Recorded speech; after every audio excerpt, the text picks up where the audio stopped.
Hi everybody, welcome to Line of the Week number 109, Motive Development Using Melodic Rhythms.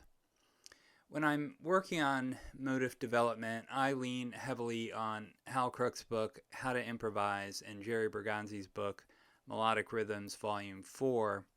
I also listen to a lot of different musicians, including, for example, just to name 3 out of a million, Miles Davis, Michael Brecker, Herbie Hancock. Legends like those tend to be masters at developing solos. The main idea, as I understand it, is to contrast musical ideas that are similar with musical ideas that are different. Just like when you're writing a paragraph or you're speaking, the idea and the contrast need to be obvious to the ear. There are 2 ways I look at these melodic rhythms and their development. First of all, I think theoretically, and I look at the concepts in Hal Crook's book again, called transformation, variation, extension, fragmentation, transposition, embellishment, and so forth. You can read about those concepts. And then you can also use your subjective intuition, and I think this is critically important.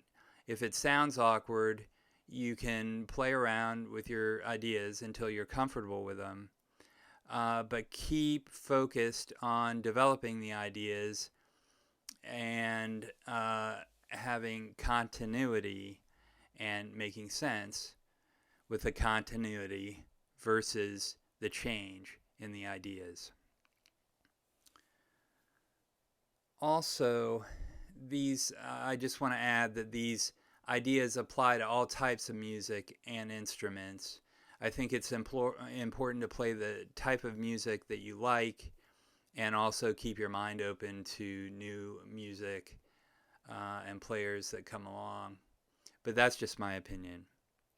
Over the past several weeks, I've been using Jerry Bergonzi's Melodic Rhythms at the beginning of his book, Volume 4, Melodic Rhythms, and I use his book with permission from the publisher. Now I'm moving into the second part of the book, which deals with rhythmic displacement. And first, this involves playing the rhythms 1 beat early. So I put notes to the melodic rhythms to create motives. The notes fit the harmony and come from the chord scale shapes I use. Then I put the motives together to make a line. And this week's line is based on a chord progression found in the bebop tune Anthropology by Charles Parker and Dizzy Gillespie. Here are the chords.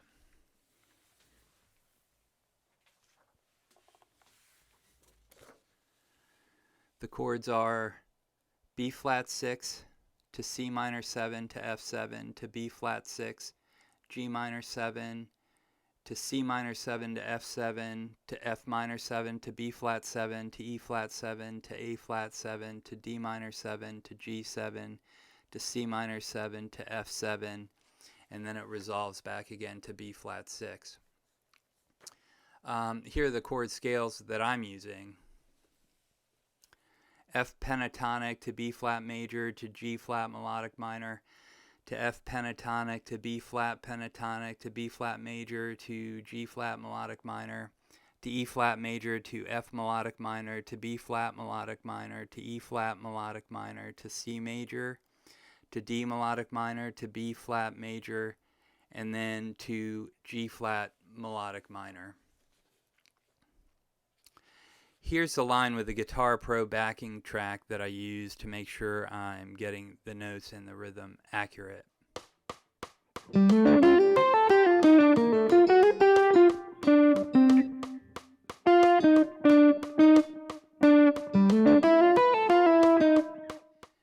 Here's the melodic rhythm itself.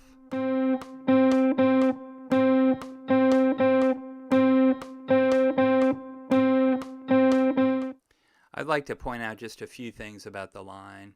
Measures 1 to 2 are eighth notes that lead into the melodic rhythm, the motif found in measure 3.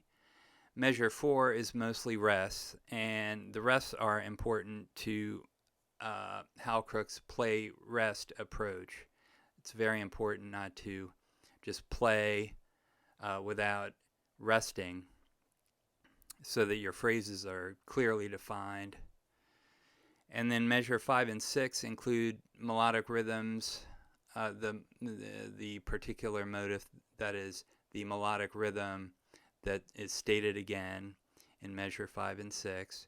And then measure 7, eighth notes concluding with a fragment of the beginning that you can find in the beginning of the melodic rhythm.